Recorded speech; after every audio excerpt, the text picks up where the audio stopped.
My dear friends, today I am taking confession. What is confession?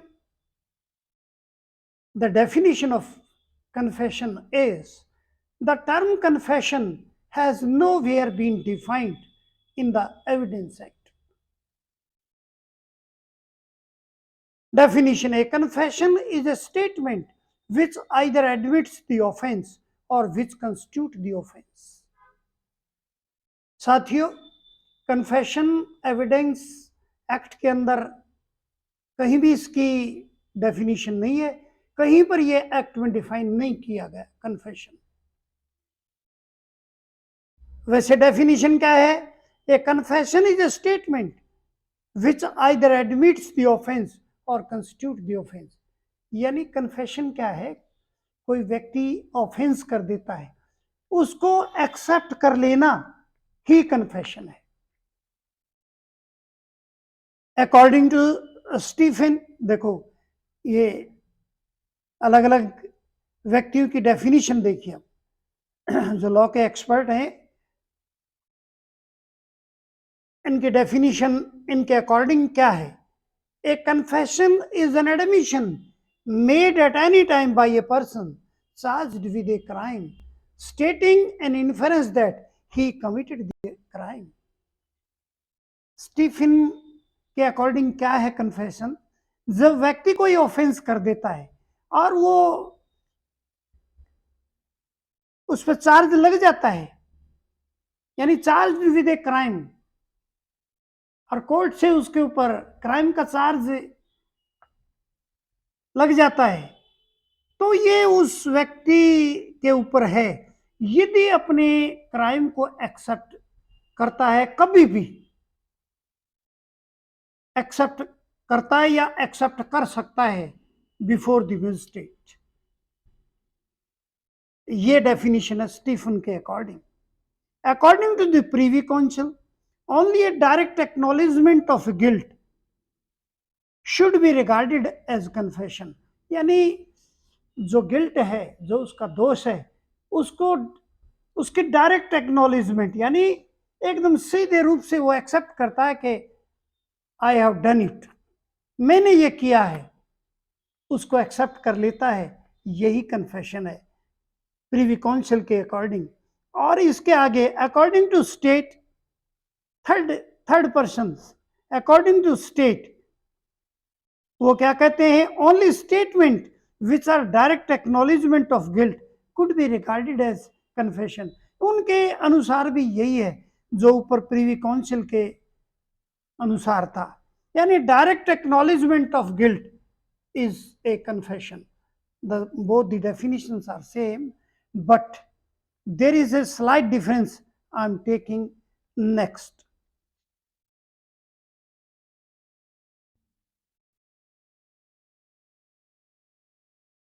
My dear friends, state की जो definition थी कि direct acknowledgement होना चाहिए गिल्ट का, थोड़ा सा स्टेट ने प्रीवी काउंसिल की डेफिनेशन से आगे इसको थोड़ा सा आगे बढ़ाया। क्या कहा? The term can not be constitute to include mere inculpatory admission which fall short of being an admission of guilt। केवल वो व्यक्ति एक ये कहे कि मैं अपने ब्लेम को एक्सेप्ट करता हूं, यानी इनकल्पेटरी एडमिशन, या मैं जो मैंने किया मैं इस निंदा को एक्सेप्ट करता हूं, या मेरे ऊपर जो ब्लेम लगा मैं उसे एक्सेप्ट करता हूं, ये साथियों कन्फेशन नहीं है, क्योंकि ये गिल्ट को एक्सेप्ट नहीं करता। वो तो एक टेम्परेरी जो दोष मान करके वो ये कहता है कि मैं इस ब्लेम को एक्सेप्ट करता हूं और जो ये मेरी निंदा हुई है मैं इसको भी एक्सेप्ट करता हूं। ये स्टेट ने कहा कि यदि वो इस प्रकार से करता है तो ये कन्फेशन नहीं है। कन्फेशन के लिए उसे डायरेक्ट ये एक्सेप्ट करना पड़ेगा कि जो गिल्ट मैंने किया है, जो ऑफेंस मैंने किया है, I want to accept that offense, and that offense can be accepted before the magistrate.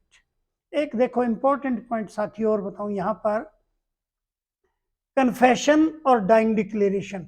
मैंने अभी 2-3 दिन पहले डाइंग डिक्लेरेशन कराया था।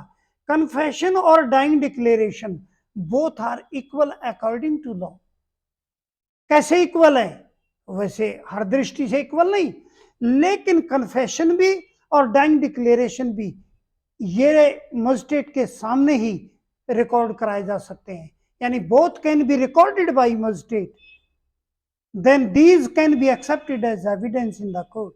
जब यदि कन्फेशन को भी और डाइंग डिक्लेरेशन को मजिस्ट्रेट रिकॉर्ड करेगा, नियम के अनुसार रिकॉर्ड करेगा, क्वेश्चन आंसर के रूप में रिकॉर्ड करता है मजिस्ट्रेट और अपने साइन करता है, तब वो कन्फेशन भी और वो डाइंग डिक्लेरेशन भी कोर्ट में एज ए एविडेंस एक्सेप्ट किया जाता है, अदरवाइज नॉट। अब इसके बाद देखो एक और very interesting, to make a admission a confession it must be address to some person. यानी कन्फेशन को एक्सेप्ट करते समय या एडमिट करते समय उस व्यक्ति का नाम लेना बहुत आवश्यक है जिसके अगेंस्ट उसने ऑफेंस किया है।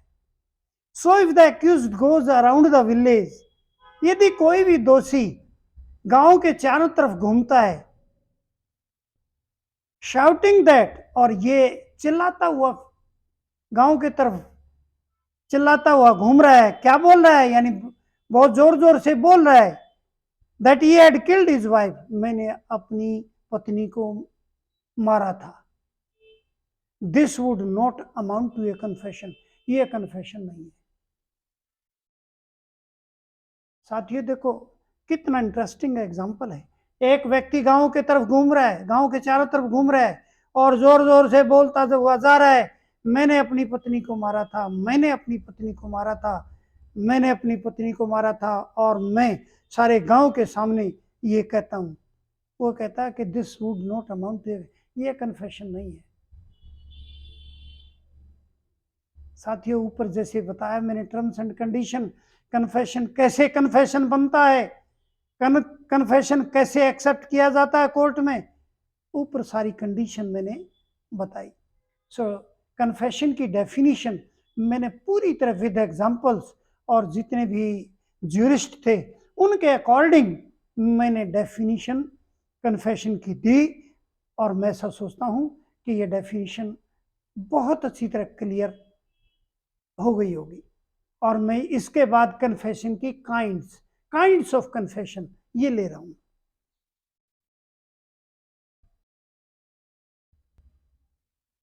My dear friends, now I am taking kinds of confession. There are two kinds of confession. Confession may be divided into two classes. First, judicial confession. Second, extrajudicial confession. यानी confession दो प्रकार के होते हैं, दो भागों में डिवाइड कर रखा है कन्फेशन को, एक जुडिशियल कन्फेशन और एक एक्स्ट्रा जुडिशियल कन्फेशन। अब ये कौन से हैं देखिए। First, judicial confession. A judicial confession is that which is made before a magistrate or in a court in due course of judicial proceeding. ये तो साथियों हमने अभी डिस्कस किया था, यानी कन्फेशन जो मजिस्ट्रेट के सामने दिया जाए, यानी अपने ऑफेंस को मजिस्ट्रेट के सामने एक्सेप्ट किया जाए, अपने गिल्ट को एक्सेप्ट किया जाए या कोर्ट में एक्सेप्ट किया जाए, मजिस्ट्रेट के सामने, बाहर भी, कोर्ट के बाहर भी मजिस्ट्रेट के सामने एक्सेप्ट कर सकता है, कोर्ट में भी मजिस्ट्रेट के सामने एक्सेप्ट करता है। कब? In due course of judicial proceeding. जब जुडिशियल प्रोसीडिंग चल रही हो तो कोर्ट के सामने अपने गिल्ट को कन्फेस कर सकता है। वो जो है कन्फेशन होगा कौन सा? Judicial confession. यानी दो बातें हुई जुडिशियल के अंदर, या तो मजिस्ट्रेट के सामने एक्सेप्ट करे अपने गिल्ट को, कोर्ट से बाहर कर सकता है, या कोर्ट में मजिस्ट्रेट के सामने कर सकता है। किस समय कर सकता है? प्रोसीडिंग के टाइम पर। Second, extra judicial confession. ये क्या है? Extra judicial confession are those made by the accused elsewhere. देखो ये एल्सवेयर, इसको समझो, this is the condition in extra judicial confession. Then before a magistrate or in a court, they are admissible in evidence under section 21 of the act and are proved by witnesses who heard the speaker's word constituting the confession. अबे ये extra judicial confession क्या है? ये है magistrate के सामने भी नहीं और कोर्ट में भी नहीं, ये कहीं बाहर यदि कोई व्यक्ति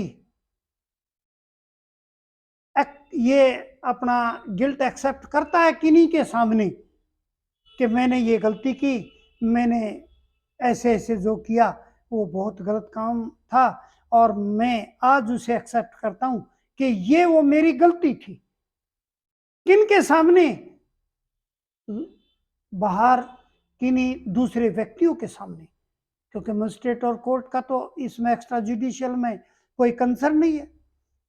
वो बाहर दूसरे व्यक्तियों के सामने अपने गिल्ट को एक्सेप्ट करता है और जो उस गिल्ट को सुनते हैं वो as a witness under section 21 of the act, वो कोर्ट में एज ए विटनेस ये कह सकते हैं कि इसने हमारे सामने अपना गिल्ट जो है, अपना ऑफेंस एक्सेप्ट किया है।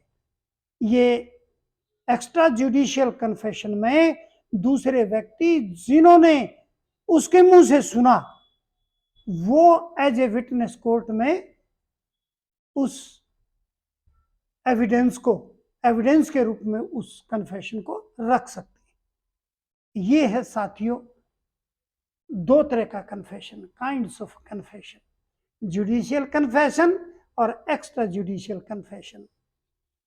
साथियों मैं ऐसा समझता हूं बिल्कुल कंसेप्ट तो क्लियर है।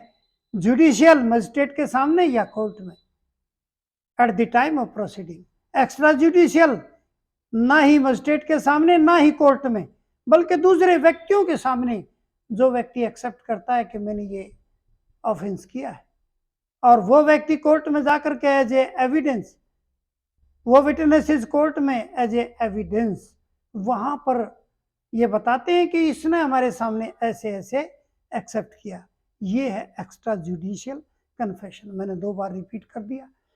मैं ऐसा समझता हूं कन्फेशन की डेफिनेशन अलग अलग ज्यूरिस्ट ने जो दी उनके अकॉर्डिंग और विद एग्जाम्पल क्लियर कर दिया। और काइंड कन्फेशन की 2 हैं, वो भी आपको अच्छी तरह से 2 बार क्लियर कर दिया। Now in the end of this video I want to make a request to you, please subscribe my channel. My channel name is Maths by Dharamveer Singh Dabas. Again please subscribe. Thanks.